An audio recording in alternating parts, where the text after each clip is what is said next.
Hello, good morning, good afternoon, good evening. Welcome back again to Marciano Singson YouTube channel. But before I proceed, please subscribe muna. Sa mga hindi pa dyan nakapag-subscribe, please subscribe. Then, push the notification bell para ma-notify ko kayo sa mga ina-upload kong video. Then, like nyo na rin and share. Yan, bali samahan nyo ako sa pag-commute dito sa public utility jeep. Road trip lang to. From East Avenue to Quezon City to Quiapo Church. From East Avenue, Quezon City to Quiapo Church. Bali yan, road trip lang yan. I try to road trip nga. Nilakad lang kasi ako dyan sa East Avenue, Quezon City. Then, I try to go to Quiapo Church. Yung date nga para makikita nyo yung July 15, that was July 16 na mali ako ng adjust ng date.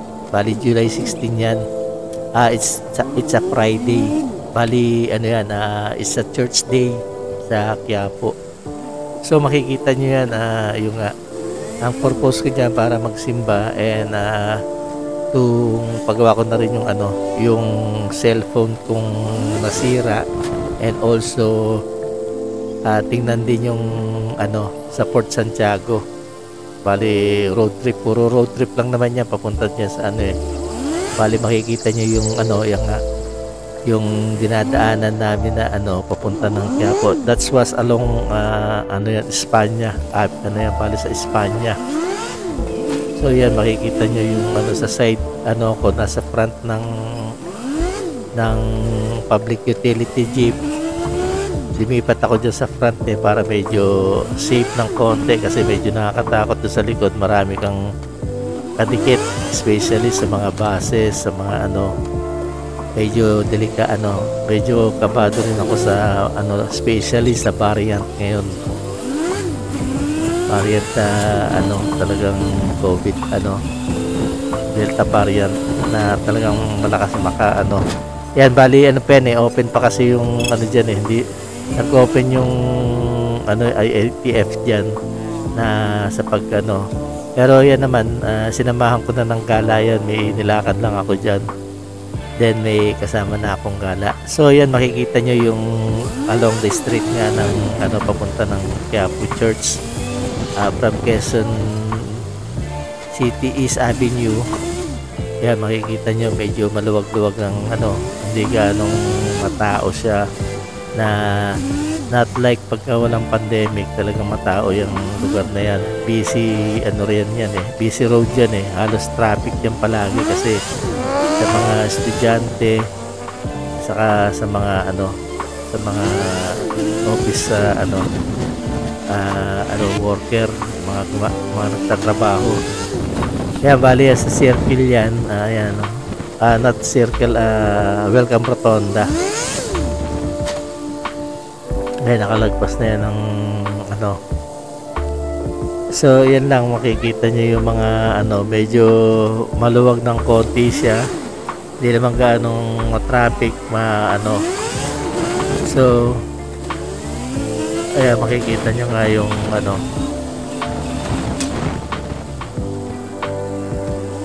ayan yung mga karamihan dyan mga naka motor.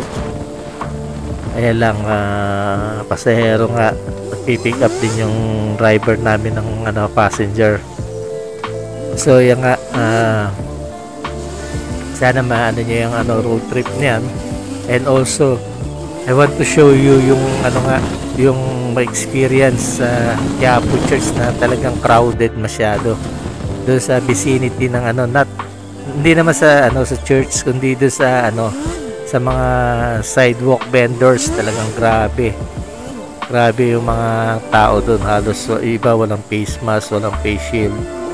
Pero sa Quiapo Church, yun, medyo safety naman sila dahil may mga social distancing, and also may mga so yan, pababa na yan ng Quezon Boulevard. Malapit na sa Quiapo. Yan ang Quezon Boulevard na yan. Kaya pataas na siya sa Raon. So makikita nyo yung road trip ko paggagala lang dyan sa may paggagawa rin kasi ako dyan sa cellphone, and also dumaan na rin ako sa church para pasalamat din sa Panginoon sa mga magbabantay niya.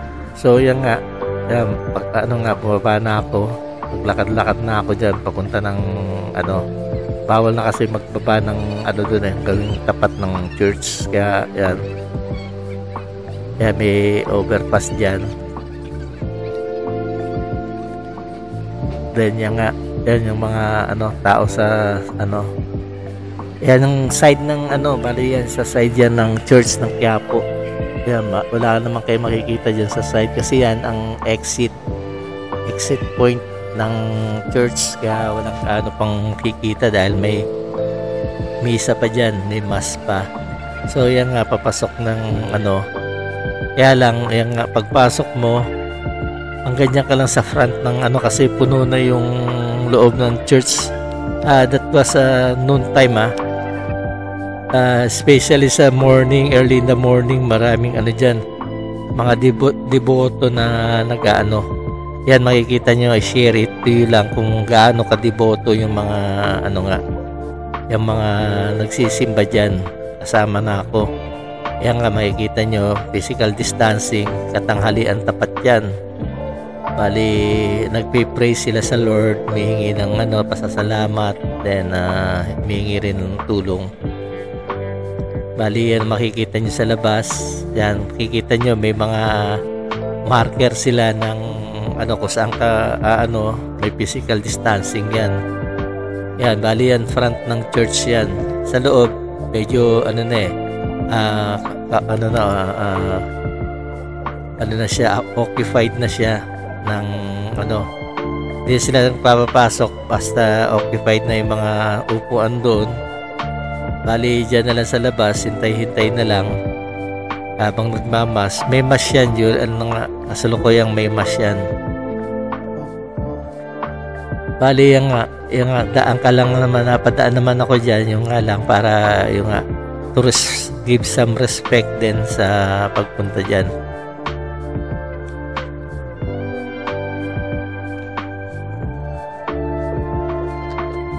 Yan, makikita nyo yung mga tao, mga nakatayo sa labas, marami. Halos ganyan din karami sa loob mga niya, dahil sa loob naman may mga chair. Yan, dyan talagang payong-payong yan dahil noon time yan 11:29 in the morning. Bali mag-noon time na yan. Yan, kaya lang yung iba marami pa rin nakaabang na gusto makapasok dyan sa church na yan kasi meron din isang pila doon sa another side, doon sa Carriedo. What do you call this? Yung sa Raon, gawing Raon, may nakapila doon. Mamaya makikita nyo yung pila nila doon. Bali yan nga yan on that date, yung July 16, marami akong nilakad dyan bukod dyan sa pagpunta ko dyan sa church. Then makikita nyo nga sa labas yung mga tindahan niya, yung mga stall, yung mga sidewalk vendors, talagang grabe sa dami ng ng tao. Maraming mamimili. Then yung nga sa pagawaan din ng cellphone, talagang grabe rin. Then after that, pumunta naman ako ng later on I will share it to you yung pagpunta ko sa Port Santiago. Then makikita nyo ngayon yung ibang pagbabago sa Port Santiago. Actually, matagal na akong hindi nakarating doon more than siguro mula nung pagkabata ako, hindi na ako nakabalik doon. Or nakabalik ako pero limot ko na sa memory ko. Tsaka marami daw pagbabago doon medyo maganda nga naman. So yan nga, sa simbahan nakikita nyo yung niya, ang ng tao dyan, talagang makikita nyo yung mga nagsisimba. Kaya lang dyan, one entry, one exit, kaya medyo Yung nga lang nakakapagod din sa sa pag dyan, pag ikot marayo yung iikutan mo, yung i-exitan mo. Hindi sila sa mga crossroad, hindi sila ng salubong kasi marami nga yung taong yan. Every Friday talagang punong-puno yan yung dyan sa Quiapo Church na yan. Yan talagang dinadayo dyan ng mga pumupunta dyan. Yan kasi medyo mahimala yung dyan yung Black Nazarene na talagang yung sana to respect other naman talagang yan nga may kanya-kanya tayong paniniwala at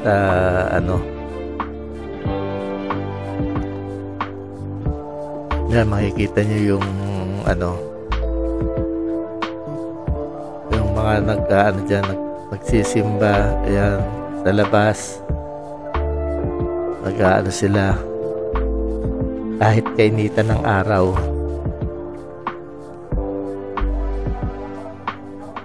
So ang mass dyan every hour yung mass dyan, especially pagka Friday every hour, then Monday hanggang Monday, Thursday hanggang Saturday, Sunday,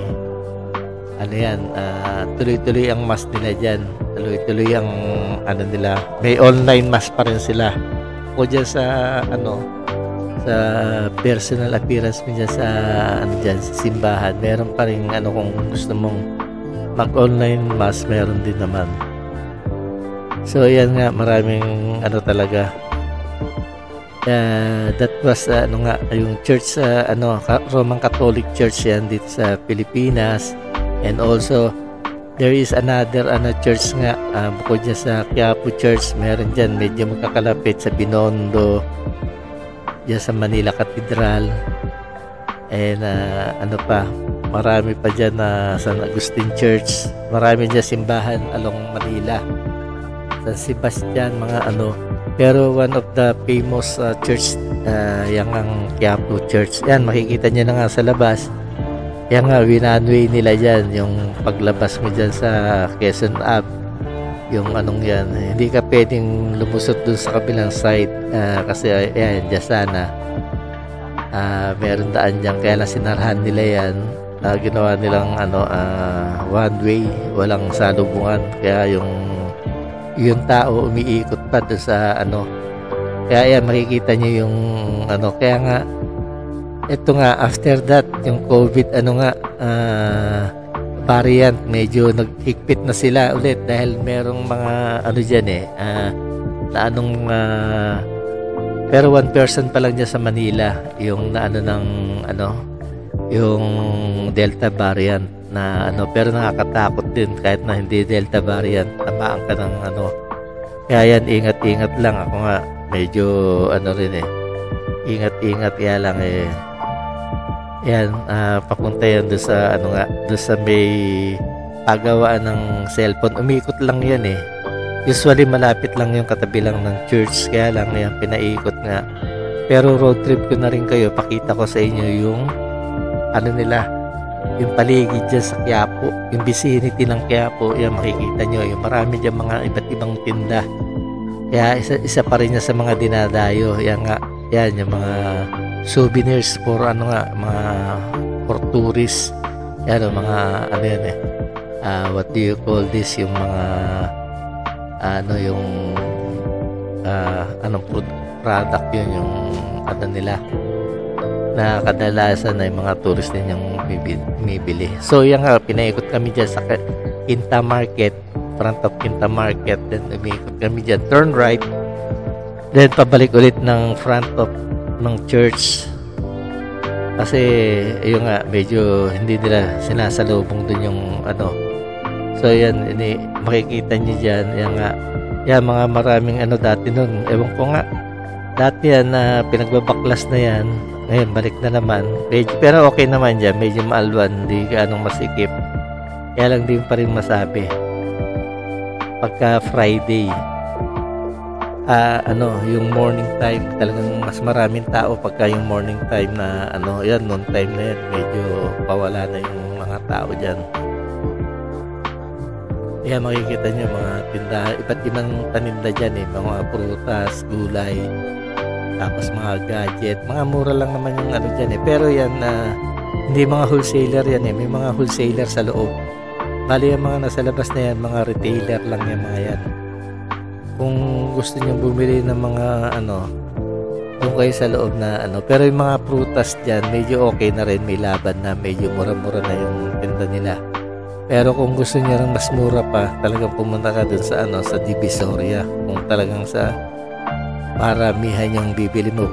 Pero kung pailan-ilan lang, okay na yan dahil mas mura dyan kaysa ibang lugar. So yan makikita nyo, marami ng tao, dikit-dikit na yan dyan. Yan naman sa side yan ng ng church. Yan, papasok yan ng pagawaan ng yan, makikita nyo may mga bata pa dyan na wala pang mga face mask, face shield.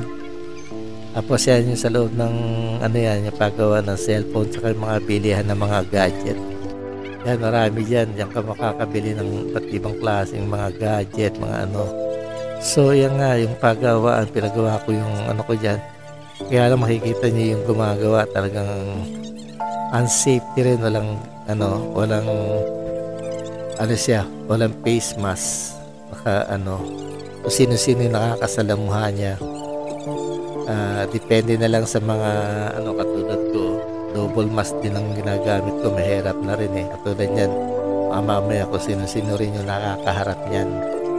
Kaya sa mga kung ayaw nilang mag-ingat, kayo na lang mag-ingat, tayo na lang mag-ingat, kasi yan wala yung mga walang pag-iingat sa sarili. Kuminsan carrier sila ng virus. Kaya ang importante na lang, tayo na lang ang mag-ingat sa sarili natin, tayo na lang magdala ng mga mag-double na lang tayo, ingat. So yan gumagawa yung dyan. Okay naman yung mga gumagawa dyan, mabilis magawa. Yung one of my problem there, yung charging pin. Twice ko nang pinagawa yan dito sa malapit sa amin. Kasi medyo putol na yung fit ng charging pin. So yan nga, meron naman mga board, kaya ang buong board ang pinalitan. Medyo mura lang naman yung pagpapagawa dyan. Talagang carry na lang yung hindi nakapanghilayang ipagawa. Yan lang, kita nyo. Yung iba nakamas naman hindi niya siguro napapansin na hindi siya nakamas.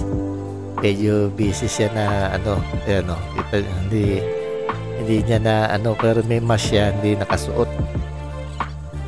Kuminsan kasi nakakalimutan na rin ng ibang tao yung pagmamas,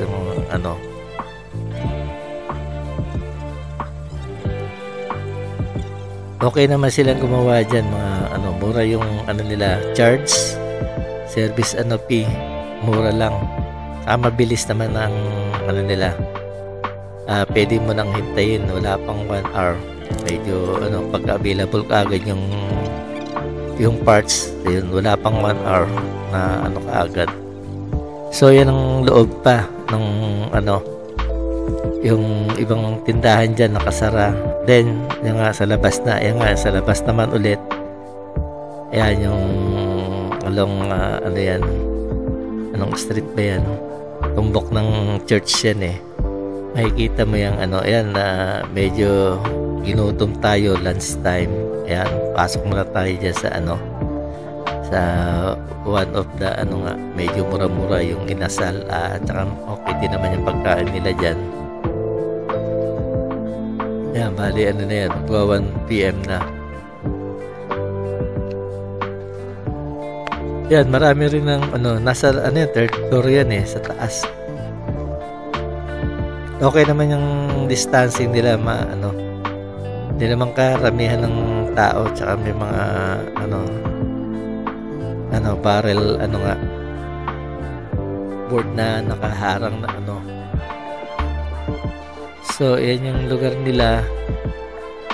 yan sa kainan. So after my meal ay labas na ulit.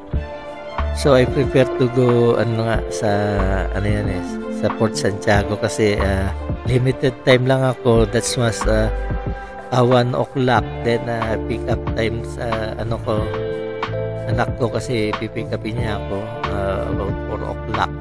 So yan, makikita niyo sa labas yan Quiapo. Yan makikita niyo sa kalsada, may mga reserve sila step. Kasi yan yung mga pumapasok doon nakapila sila bago makapasok.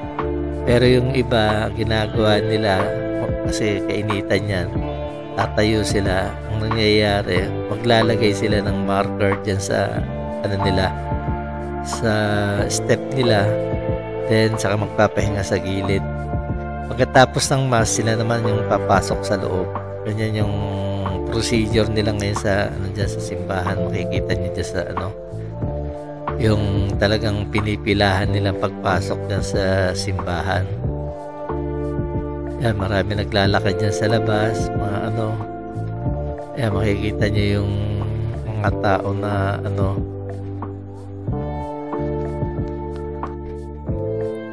taka nga ako kung bakit may mga payong dyan sa kalsada, sa mga marker.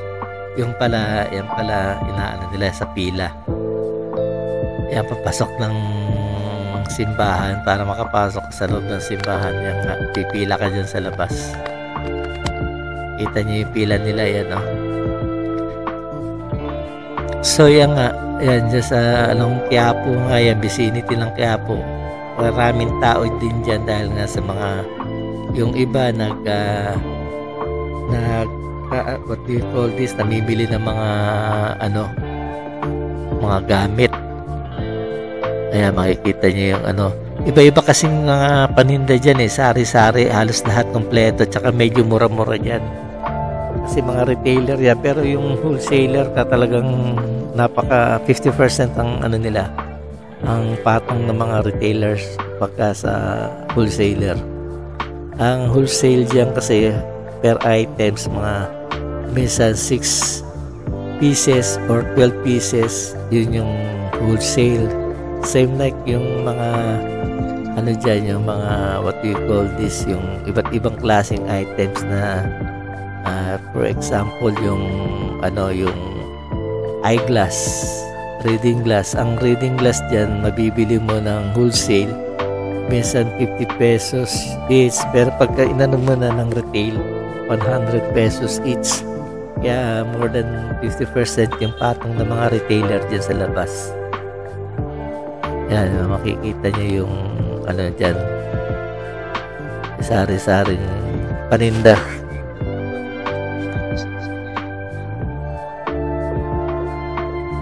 Makikita niyo yung nila.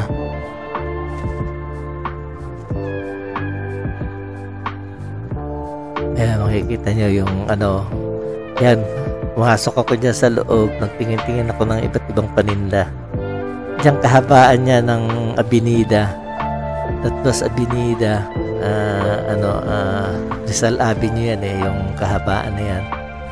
Kabila ang karsada, marami mga sidewalk vendors yan, iba't iba yung paninda, yung mga retail items nila. Kaya galing yan sa loob din yung mga wholesaler. Pero yung iba, konti lang ang patong, yung mga makikita mo dyan, marami dyan, yung mga laruan ng bata. Yan. Yan sa labas. Siya nga pala, sa mga hindi pa nakapag-subscribe dyan, please subscribe naman. Then like and share nyo na rin. Then forget to push notification bell para to notify you sa mga na-upload kong video. Yan, bali yan sa loob nga yan, yan, kita nyo. Lahat yan, yung tindahan ng mga eyeglass, sunglass, mga lang naman dyan, yung iba imitation, mga mura-mura, yung daily use, for daily use lang naman yan yung mga paninda nila dyan, yung talaga mumurahin lang, hindi original yung mga tinda nila dyan. Pero okay na rin for daily use yung mga So, ayan nga, yung sa labas, bali, yan, isa sa mga pinupuntahan kong murang paninda yan dyan sa, sa palibot na yan. Ngayon, sa, Divisoria, marami ring, doon, marami kang items na mabibiling mas mura rin. Halos doon ang baksakan ng mga, ng wholesale. Lahat ng klase yan sa Divisoria, yung prutas at iba't ibang paninda nila. Kaya yung mga iba dyan, yung dyan napunta.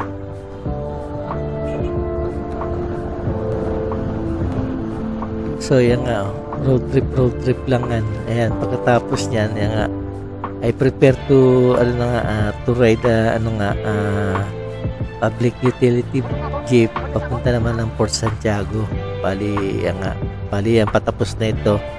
So thank you for watching na lang. See you again sa next vlog.